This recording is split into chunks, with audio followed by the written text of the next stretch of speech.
Good morning, everybody. Good morning, good morning. Welcome back to Real Talk with SLR. How are you guys doing today? Well, I got a nice hot cup of coffee on a nice chilly morning. I got my hoodie. I got my honey. I got insulation up. Yep. We got all the external panels done, and I am so glad we got all the external panels done. Oh my gosh, yes. It was 22 degrees this morning. So, that's a bit chilly. Yeah. That's a wee bit chilly right there. Yeah. And the wind chill, that brought it down, that's for sure. Well, especially too, because like last week it was not that cold. I think we were in like the 50s or something, you know, like that 30-degree drop in a week. It's like, woo, time to bust out the winter wear. Yep. And everybody else has their winter clothes inside here, but me, my winter clothes is still in the storage tent. Wah wah. Mine is too. All my winter. I got some of them. You got some long sleeves though. Well, yeah, but these are my working long sleeves. I know. I have none in here. Where they're, I don't know. I always take the desert with me no matter where I go.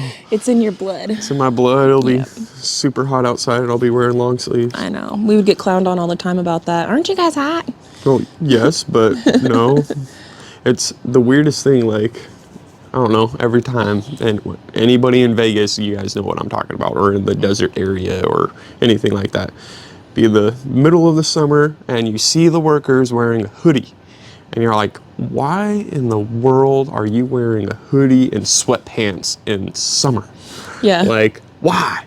Well, you start sweating and then you start cooling off immediately because you're sweating.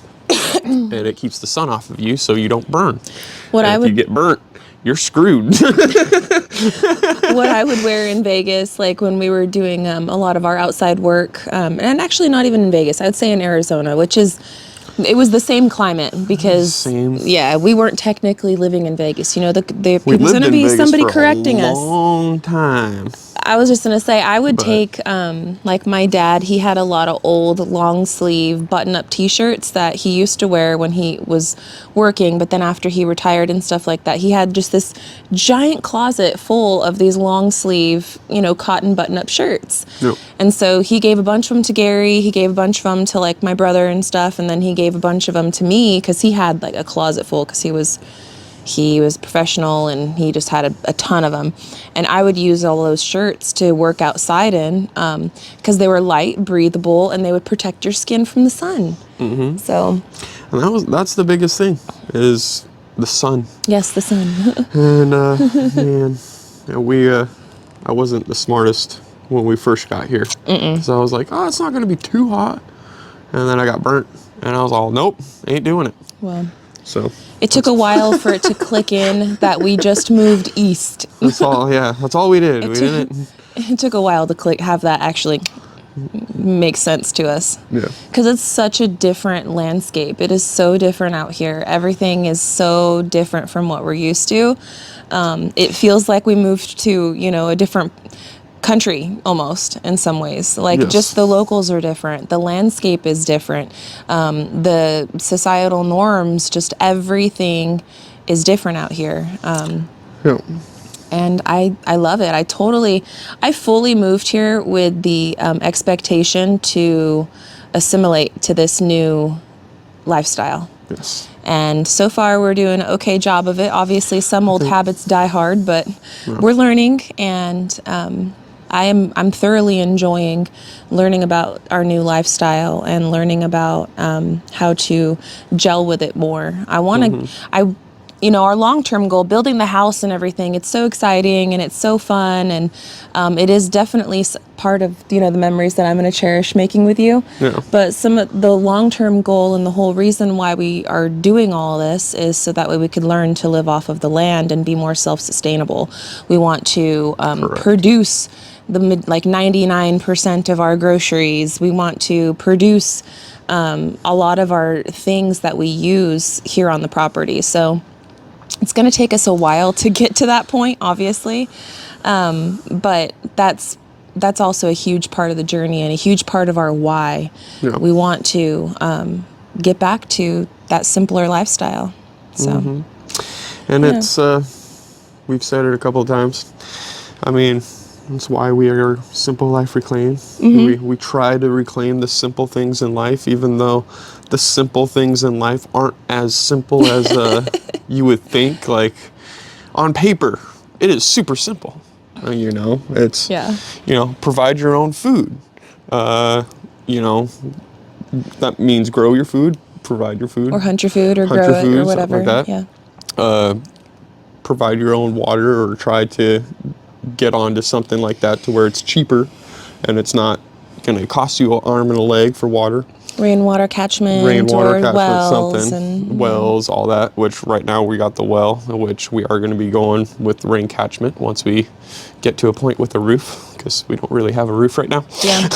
Well, some things, not everything. We are going to use our well for a lot of stuff. Correct. I mean, the well is going to be great, and I mean, we're going to be using that just to power our house anyway, regardless. Yeah. But it would be nice to always have a backup to the main. Of course, yes. You know, backup to the backup. Yes, backup to the backup to the backup. So especially that way, this day and age, friends. Especially if something happens down the line, you know, our well dries up or something like that, that would suck. Yeah. Like on tomorrow, I don't see that happening. But if that does happen, we would have something in place to where we would be all right. You know, definitely. I think we'll start out with like the rainwater catchment. We'll probably start out with that down in like our garden area and down in our animal pen area. Our garden area and figuring out for the animal pen and get things set else. Up on timers. We have all these grand plans, friends. We have try to all make of it these simple, grand plans. you know, and that's the thing. And then also, you know, electricity. Like right now we're on the grid. Yes. You know, eventually we would like to be city electric off the grid aspect, but still have the grid there, so that way that's a backup. You know, we're not having to go and buy a gallon of gas at the price of what it is right now to charge our battery banks. So if, you know, that's where we're trying to look at it, but it would be nice to be able to have the generator to be able to charge the batteries as well. Because if the power goes out, then you would want something to be able to charge your battery. So that reminded me of something. You know. We do need to get onto it and order it, so at least we have it here. Yes. You know what I'm going to say. Yep. We need to get that.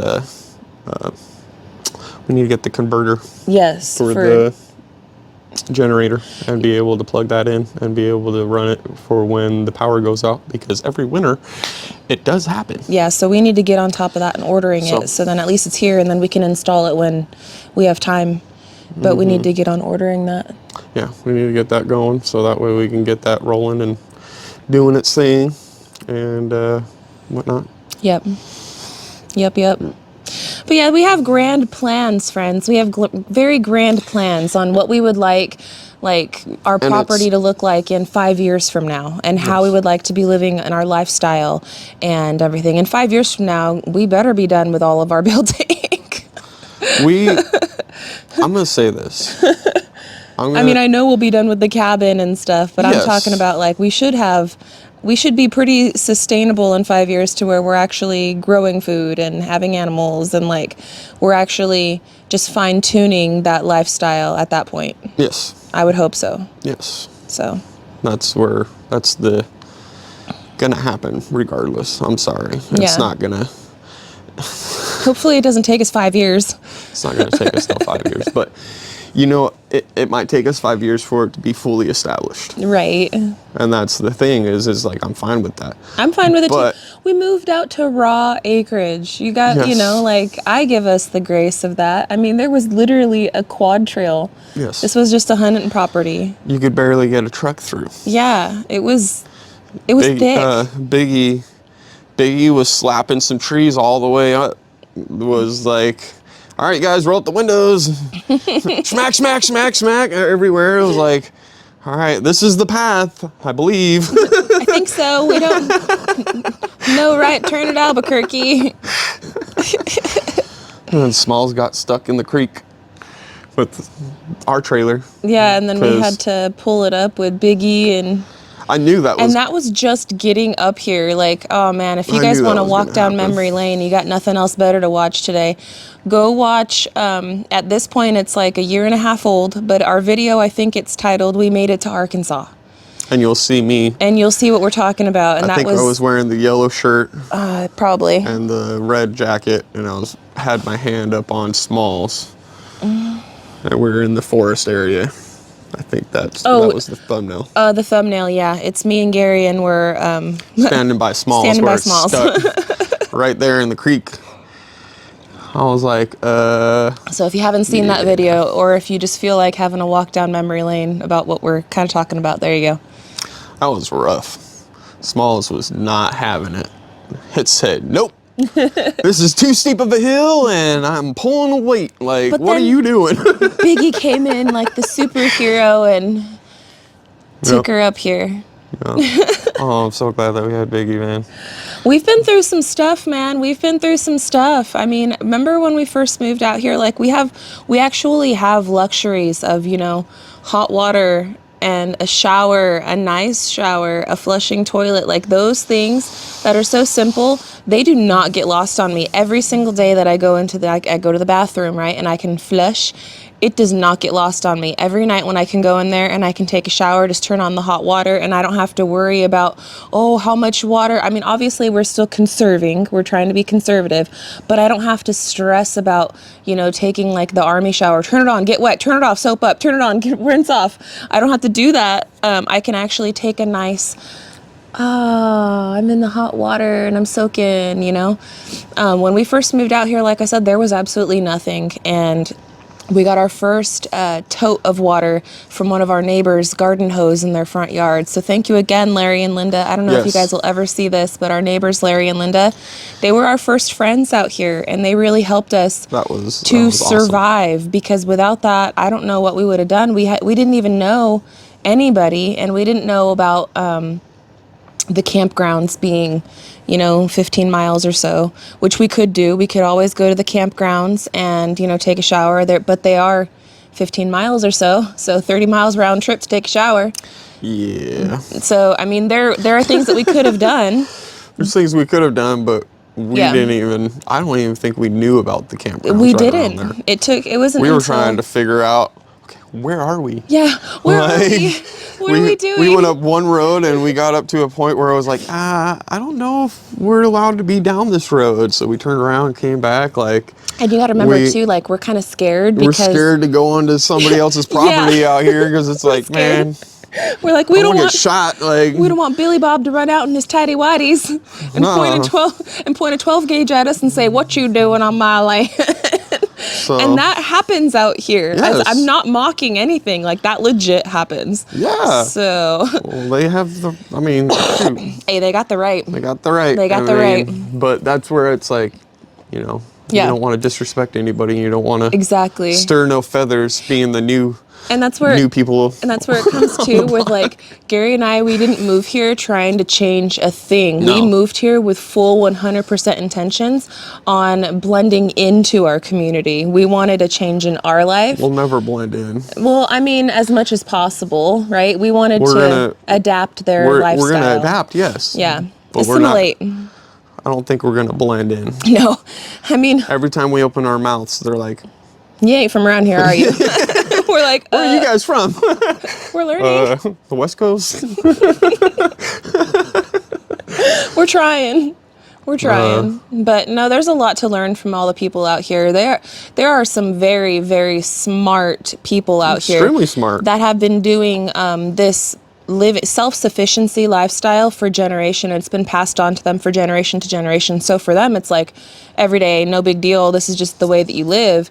And I'm always just so fascinated by it because we never had that. And it's something that I want and I deeply desire to pass down to our children.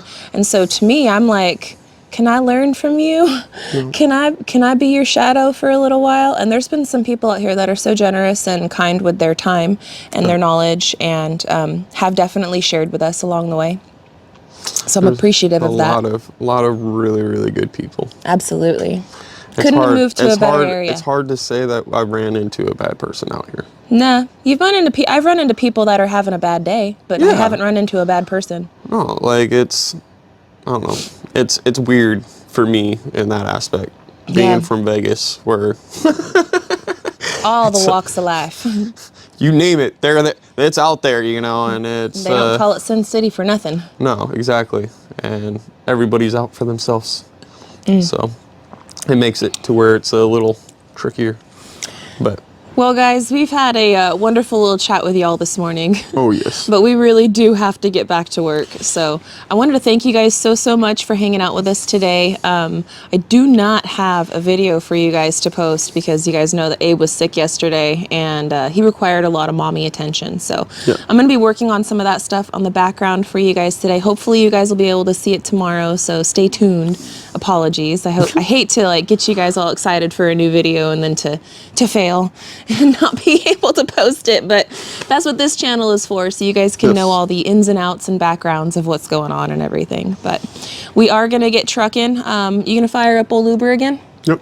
Yep. I'm going to get on it. Yeah, we got some stuff we got to work on, you know, while we can still work on it with Uber. And I think we're going to be bringing Uber back this weekend. Yeah, David's got some stuff he's going to be working on, so Yep. go check that over there. But we got to get rolling. I want to say thank you guys so much for watching today's video and hanging out with us for this morning edition of Real Talk, this nice little fun chat we've had. Oh, yes. And until the next one, guys, we love y'all, and we hope you have a good one. And we'll catch you on the next one. Bye, you guys. Later.